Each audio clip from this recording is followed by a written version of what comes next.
Hello student, welcome back to Sony tuition classes. और आज हम क्लास 7 का चैप्टर नंबर 2 पढ़ने जा रहे हैं, जिसका नाम है योग और स्वास्थ्य। ये बात तो पक्की है कि योग आपको रोज ही करना चाहिए। अगर आप योगा नहीं करेंगे तो आपका स्वास्थ्य खराब रहेगा। ठीक है, अब चलिए हम ये चैप्टर पढ़ते हैं और इस चैप्टर को समझते हैं। योग अभ्यास एवं प्राणायाम आज के जीवन में मूलभूत आवश्यकता है। आप कभी भी किसी भी इंसान को देखो, वो हमेशा आपको ये दिखेगा कि वो सुबह उठ रहा है, वो जॉगिंग करने के लिए जा रहा है, वो घर पे योगा कर रहा है। तो आखिर लोग योगा करते क्यों हैं? विद्यार्थियों की छोटी आयु से ही इनका अभ्यास कराना चाहिए। जो छोटे छोटे बच्चे होते हैं ना, उनको शुरू से ही योगा सिखाना चाहिए, क्योंकि योगा हमारे लिए बहुत ही ज़्यादा क्या होता है, महत्वपूर्ण होता है। यह पाठ योगा की और उनका ध्यान लगाकर उन्हें इसके लिए प्रेरित करता है। ठीक है, अगर आप कोई भी चीज़ रेगुलर कर रहे हो तो आप उसके लिए क्या रहोगे, रोज़ प्रेरित रहोगे। योग तथा प्राणायाम ने से उनका शरीर चुस्त रहता है। देखो, आप कभी भी देखो, जैसे आप एक दिन उठो और एक दिन आप योगा ना करो, फिर आप पढ़ने के लिए बैठ जाओ, तो आपको उतना मन नहीं लगेगा पढ़ने में। लेकिन आप एक दिन उठते हो और उस दिन आप योगा करते हो, तो आप उस दिन पूरे दिन खुश रहोगे। क्यों? क्योंकि जब हम प्राणायाम करते हैं या फिर हम योगा करते हैं तो हमारा जो शरीर है वो बहुत ज़्यादा क्या रहता है, अच्छा रहता है। हमारा जो रक्त का संचार है वो बढ़ बढ़ता है, अच्छे से चलता है। वो आप कभी भी देखोगे, हमारी जो ब्लड सर्कुलेशन होती है बहुत ज़्यादा अच्छी होती है। और ये बात भी याद रखना, जो लोग योगा करते हैं उन्हें कभी भी कोई बीमारी नहीं होती, उनका बीपी हाई नहीं होता, उनको शुगर की बीमारी नहीं होती, उन्हें कोई भी ऐसी प्रॉब्लम नहीं होती है, क्योंकि योगा से सब होगा। आइए जाने योग तथा उसके लाभ। चलिए देखते हैं कि योगा में आखिर ऐसा क्या होता है, उसमें ऐसे क्या लाभ होते हैं कि हर कोई उसे कर रहा है। ठीक है, अब जैसे देखो, इस पिक्चर में ये लड़की है, कैसे योगा कर रही है। ठीक है, आज के इस व्यस्त एवं तनावपूर्ण जीवन में यह भी आवश्यक है कि हम स्वस्थ रहें। देखो, आजकल क्या होता है, पूरे दिन काम काम काम काम में ही ज़िंदगी निकल जाती है, पर योगा जो होता है वो हमारे लिए बहुत ज़्यादा इंपॉर्टेंट होता है। हमें अपने काम को छोड़ करके आधा घंटा तो एटलीस्ट योगा के लिए देना ही चाहिए। स्वस्थता केवल तन की ही नहीं, मन की भी आवश्यक है। अब ज़रूरी नहीं है कि आप बहुत ही ज़्यादा थक गए हो तो आप मोबाइल चला रहे हो, ऐसा नहीं है। आपको अपने दिमाग को भी रिलैक्स देना है, और आपको अपने मन को भी रिलैक्स देना है, और आपको अपने तन को भी रिलैक्स देना है। तो देखिए, इसके बाद है, इसलिए योग तथा प्राणायाम को शरीर में और अपने जीवन में सम्मिलित करना आवश्यक ही नहीं, अनिवार्य भी हो जाता है। ये ज़रूरी नहीं होता कि आप रोज़ रोज़ क्या करो, योगा करो, बल्कि ये बहुत ही ज़्यादा ज़रूरी है कि आपको रोज़ रोज़ योगा करना ही चाहिए। वास्तव में योग वह विज्ञान है जो हमें पूरी तरह से जीना सिखाता है, और ना केवल जीना बल्कि सही रूप से जीना सिखाता है। देखो, ज़रूरी नहीं होता कि आप बाहर का जंक फूड खाओ। ठीक है, ज़रूरी नहीं होता कि आप योगा ना करो, बल्कि ये सबसे ज़्यादा ज़रूरी है कि आपको बाहर का खाना नहीं खाना चाहिए, और आपको हमेशा योगा करना चाहिए। आपको जब टाइम मिले आप तब योगा करो, क्योंकि योगा बहुत ज़्यादा महत्वपूर्ण होता है। अगर आप देखो, जितने लोग भी योगा करते हैं वो हमेशा स्वस्थ रहते हैं, उन्हें कभी भी कोई बीमारी नहीं होती। सबसे बेस्ट एग्जाम्पल है रामदेव बाबा जी। ठीक है, योग संस्कृत के शब्द युज से बना है। अब योग का जो संस्कृत का शब्द है वो क्या है, युज। क्या है वो, युज, जिसका अर्थ होता है जुड़ना। जिसका अर्थ हमारा क्या होता है, जुड़ना।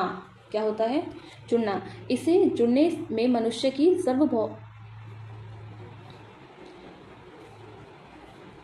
इसे जुड़ने में मनुष्य की सार्वभौमिक चेतना व व्यक्तिगत चेतना का एक होना है।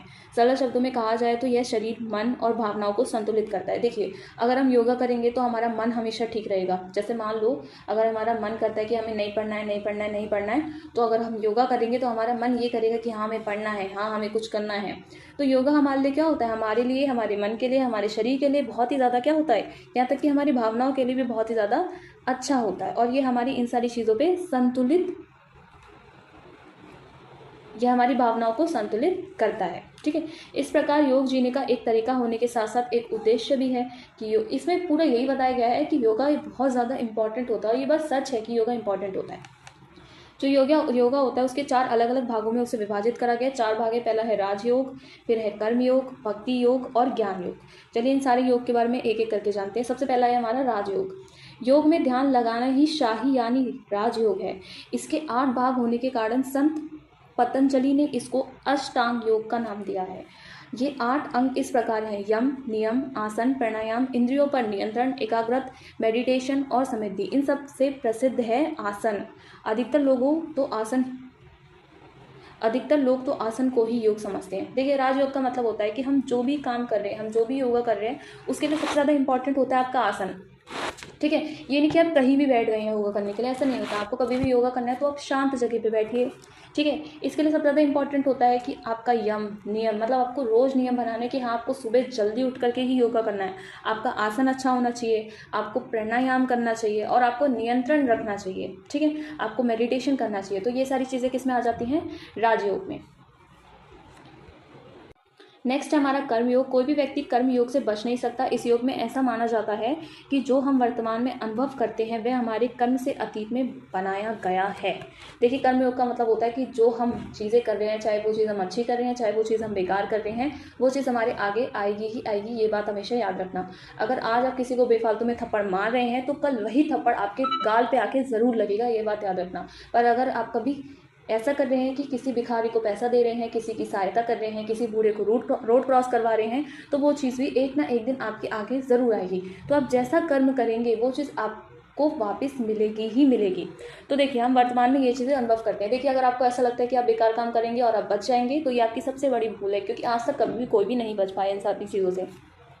इसके अलावा तीसरा है हमारा भक्ति योग। भक्ति के मार्ग का अनुसरण करना भक्ति योग कहलाता है। इस मार्ग पर चलने में हम स्वीकृतता तथा सहनशीलता आती है। देखिए, भक्ति योग का मतलब होता है कि हमें हमेशा भगवान की भक्ति करना चाहिए। ये बात हमेशा याद रखना, क्योंकि भक्ति से सब होता है। आपको भगवान पे जितना विश्वास रहेगा, आपको भगवान पे जितना भरोसा रहेगा, वो उतना ही आपके लिए करेंगे। आप जा रहे हैं मंदिर और आपको भगवान पे भरोसा नहीं है, तो उससे कुछ होने वाला नहीं है। आप उनके सामने जाकर के एक दिया जला दे रहे हैं, 2 बत्ती जला दे रहे हैं, पर आपको उन पे भरोसा नहीं है, तो सॉरी, वो आपके लिए कुछ नहीं कर सकते हैं। आपको उन पे पूरा क्या करना पड़ेगा? भरोसा करना पड़ेगा। जो हमारा फोर्थ है वो है हमारा ज्ञान योग, बुद्धि का योग। ज्ञान योग सबसे कठिन माना जाता है। योग करने के लिए सूर्योदय का समय उचित रहता है। ये बात हमेशा करेक्ट होती है कि आपको कोई भी योगा करना है तो उसके लिए सबसे उचित समय जो होता है वो सूर्योदय का होता है। देखिए, लोग ये हमेशा कहते हैं कि हमेशा आपको सूर्योदय के टाइम पे उठना चाहिए। मतलब कभी भी आपको, हमेशा कभी भी आप उठो तो आपको जो सूर्य है वो उगता हुआ दिखे। ठीक है, आपको उस टाइम पे पहुंचना चाहिए जिस टाइम सूरज उग रहा हो। ऐसा नहीं कहना चाहिए आपको कि सूरज आपको जगा रहा है। आपको जाकर के सूरज को जगाना चाहिए कि उठो सूरज भैया, हम क्या कहते हैं, सुबह हो चुकी है, अब उठ जाओ। ठीक है, ऐसा होता है। तो सबसे अच्छा योगा करने का समय होता है सूर्योदय का। योग आसन करने के लिए ज़मीन पर दरी बिछाकर योग करना अति उत्तम होता है। ये नहीं कि आप बेड पे बैठ करके योगा करते हैं, आप तखत पे बैठ करके योगा करते हैं, आप कुर्सी पे बैठे बैठे योगा करते हैं, तो ऐसा नहीं होता। आप ज़मीन पे दरी बिछा करके योगा करना जो होता है सबसे अति उत्तम होता है। किसी पार्क या खुली जगह पर योगासन करने से सांस में तेजी एवं खुली हवा मिलती है। सबसे अच्छी चीज़ होती है कि आप पार्क में जाकर के योगा करिए, क्योंकि वो सबसे बेस्ट होता है। उसकी घास पे जब आप नंगे पाँव चलते हैं तो वो चीज़ें भी बहुत ज़्यादा बेस्ट होती है। खुली हवा में, ताज़ी हवा में जब आप योगा करते हैं तो वो और भी अच्छा होता है। वो बंद कमरे में योगा कर रहे हैं तो उससे कोई मतलब ही नहीं है, फिर आपको तो कुछ नहीं मिलने वाला है, फिर आप बैठे रहो। इसके अलावा अगला है अष्टांग योग। जानने के बाद विद्यार्थियों के लिए कुछ महत्वपूर्ण आसन जानना भी आवश्यक है। ये सारा जो है ना, ये आपको रोज़ करना चाहिए। जितने भी आसन बताए हैं ये तो आपको रोज़ करना चाहिए। सबसे पहला आसान तरीका होता है ताड़ासन। ताड़ासन सबसे अच्छा होता है। ताड़ासन में क्या होता है, एक आदमी है जो खड़ा हो जाता है, उसमें आपको देखो, ये अपनी एड़ियाँ, आप इसकी एड़ियों को देख रहे हो, ये अपनी एड़ियाँ ऊपर करके कैसे खड़ा है, देख रहे हो, इसकी एड़ियाँ ऊपर है और इसने अपना हाथ भी ऐसे ऊपर कर रखा है। तो ताड़ासन यही होता है। ठीक है, हाथों तथा पैरों की संपूर्ण वृद्धि के लिए और कद बढ़ाने के लिए आसन किया जाता है। देखो, ताड़ासन, जिन लोगों की छोटी हाइट है, जिन लोगों को लगता है कि मेरी हाइट नहीं बढ़ रही है, वो सुबह उठ के ताड़ासन ज़रूर करें, क्योंकि ताड़ासन करने से आपकी हाइट बढ़ती है और ये मैंने देखा है। पहले ज़मीन पर सीधे खड़े होकर के दोनों पैरों को मिलाइए। पहले आप ज़मीन पर खड़े हो जाइए और दोनों पैरों को क्या कर लीजिए, मिला लीजिए। हाथों को सीधा दोनों तरफ रखकर सामने देखिए। ठीक है, हाथों को ऊपर आपको दोनों तरफ करना है और सामने देखना है। सांस अंदर लेते हुए हाथों को ऊपर ले जाना है। ठीक है, फिर एड़ियों को ज़मीन से उठाकर केवल पंजों के बल पर खड़े होना है। जब आप पंजों के बल पर खड़े होते हो तो उससे आपकी हाइट और इंक्रीज होती है। 5-10 सेकंड तक इसी दशा में रहने के बाद सांस छोड़ते हुए वापसी उसी दशा में आ जाइए। विद्यार्थी 3 से 5 बार यह आसन जरूर करें। जिन लोगों को लगता है कि उन लोगों की हाइट बहुत ज़्यादा छोटी रह गई है तो वो इस आसन को बहुत करें। ठीक है, जो हमारा अगला आसन है वो है हमारा भुजंगासन। भुजंगासन में देख रहे हो लड़की कैसे लेटी हुई है। ठीक है, तो इस तरीके से आपको भुजंगासन करना है। यह आसन पेट की पाचन शक्ति के लिए अत्यंत लाभदायक है। अगर आपको लग रहा है कि आपका पेट हमेशा खराब ही रहता है तो आपको तो यह आसन करना ही करना चाहिए। इसको करने से बच्चों के पेट में संबंधित कोई भी परेशानी नहीं होती है। ठीक है, अगर आपको लग रहा है कि आपके पेट में बहुत ज़्यादा दिक्कत है तो ये नहीं होगी अगर आप इसे रोज़ करेंगे तो। इस आसन को करने के लिए पेट के बल ज़मीन पर सीधे लेट जाएँ। आपको क्या करना है, ज़मीन पे, जैसे लड़की लेटी हुई है ना ज़मीन पे, आपको वैसे ही क्या करना है, लेट जाना है। बाजुओं को अपने शरीर के दोनों तरफ सीधा रखकर कोनी में मोड़ना है और हाथों को आगे रखना है। जिस तरीके से आप देख रहे हो इस लड़की ने कैसे हाथ रख रखे हैं, सेम इसी तरीके से आपको अपने हाथ रखने हैं। सांस को अंदर खींचते हुए सिर को उठाना है। सांस को अंदर खींचो और अपना सिर क्या करो, उठा लो। सिर, गर्दन तथा कंधे ज़मीन से ऊपर उठने चाहिए। ये बात याद रखना आपको।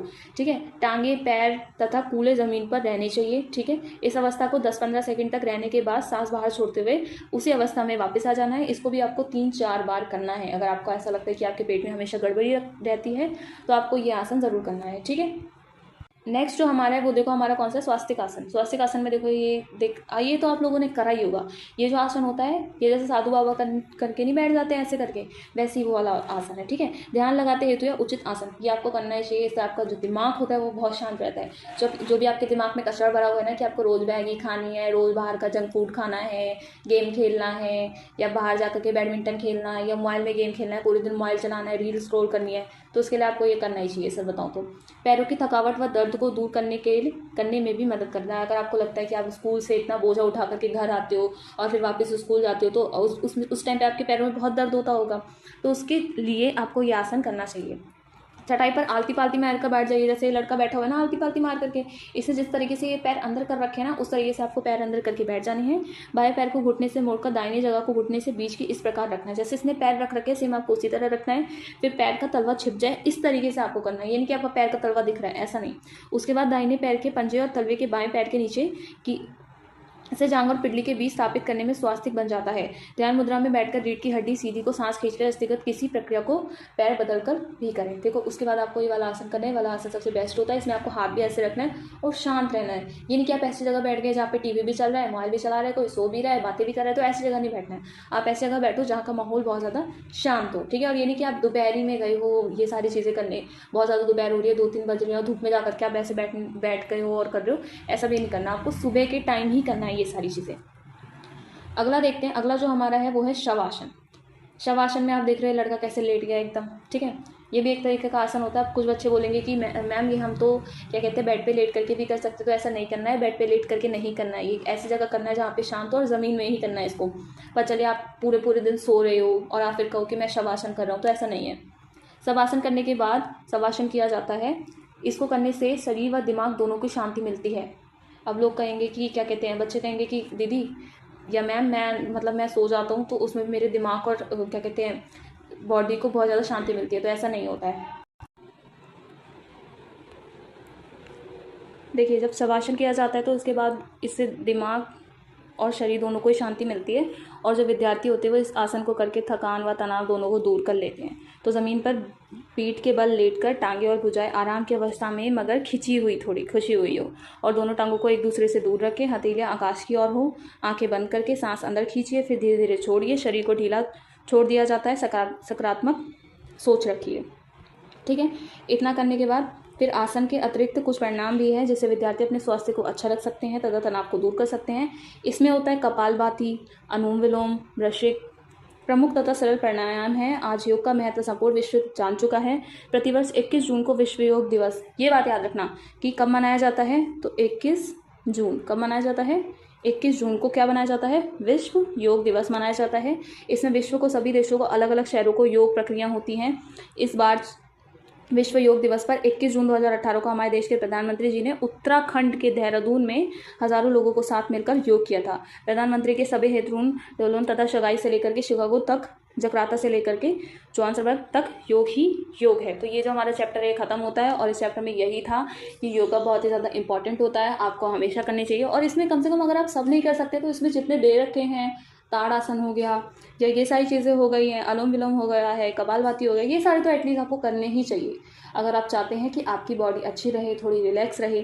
ठीक है, चलिए आगे देखते हैं। जब हम इसके शब्दार्थ देखते हैं तो शब्दार्थ में व्यस्त का मतलब क्या होता है, काम में लगा हुआ, जैसे कि मैं बहुत ज़्यादा व्यस्त रहती हूँ।